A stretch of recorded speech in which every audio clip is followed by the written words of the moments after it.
مش هلاقي غير امي مركب وان ابويا كان الشراع، وان من غيرهم حقيقة انا حد ضايع في الضياع. هم دول القوة ليا واللي بيخلوني اصبر، اصل لو دونهم هعيش عمري يخلص في الوداع.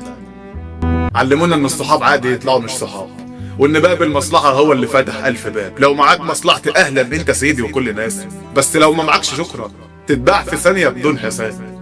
درسولنا منهج انك تبقى شخص لطيف كيوت، وان اللي يغلط فيك تقول ماشي يا مان تشكر يا ذوق. بس ده منهج عطارد مش كوكب الارض وقساوته، المنهج الفعلي لعالمنا مفيش قانون بحكم بصوت. علمونا ان القرايب يلدغوك والدم ميه، والاخ عادي يبيع اخوه لاجل ورثه يزيد اذيه. علمونا ان القساوه تاج وايه غالي وكبير، وان ورقك مش هيخلص الا لو رشيت كتير، وان ابوك لو جبت اخرك وديه لدار ترعاه شويه. علمونا انك معاك كام قرش ساغ هتجيب عريس، وان قلب البنت سلعة والمشاعر شيء رخيص، وان كلمة حب تتقال في الكافيه بس وقت الجد شكرا بخ حب فما تلاقيش. كم شاب طالع عين ابوه على القهوة بيشيش شباب، كم شاب واخد دكتوراه عن ناصية بيلمع كاسات، والجاهل اللي الله يسامح الزمن وعمايله فينا راكب مدلدل رجله فوقنا والناس بتعمل ليه حساب. مستني ايه لو قلت لك انا بكره ههبط وهخش وابقى اوحش ولد وبقلب اسود، وساعتها وقتي اوعدك هوصل في ثانية واسبقك، بس الاصول منعانا حاول ما انا طبعي غالب مهما جود.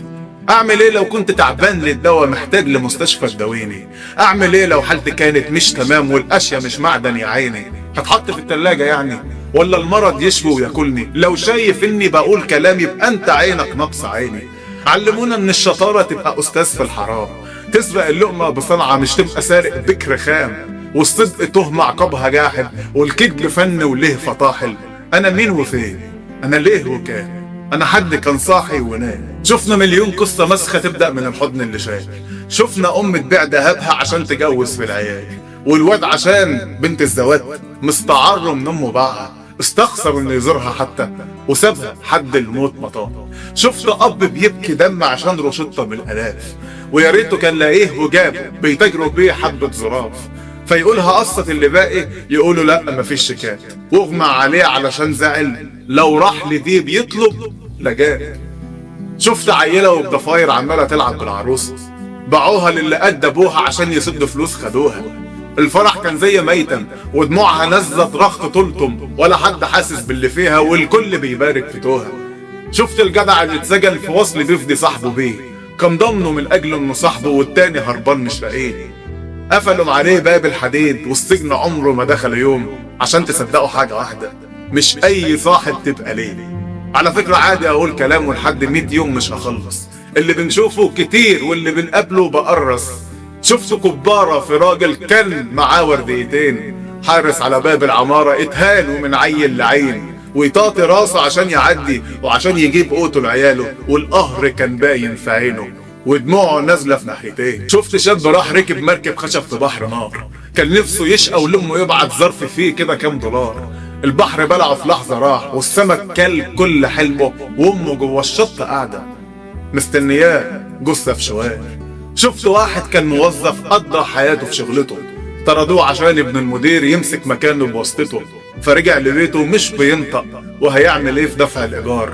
نام لحد دلوقتي نايم، ما الموت خلاص خد حصته. يا دنيا خف علينا يعني وادينا نجمة من سماكي، احنا نفسنا كل ناسنا تبقى زينة الخلق فيكي. لو كان 8 خطوات عندك ان اكون دباح وقاسي، اهلا بموتي يكون شرف ولئن اكون جاني في طريقي. رغم كل المر برضك في حاجات حلوة وجميلة، بس حجم الشر بكبر والخير بقل في كل ليلة. احنا لو على الحال ده عشنا كل يوم هنشوف عجايب، ولا حلم عيش وسط الورود وما شوفش نار وايام تقيلة.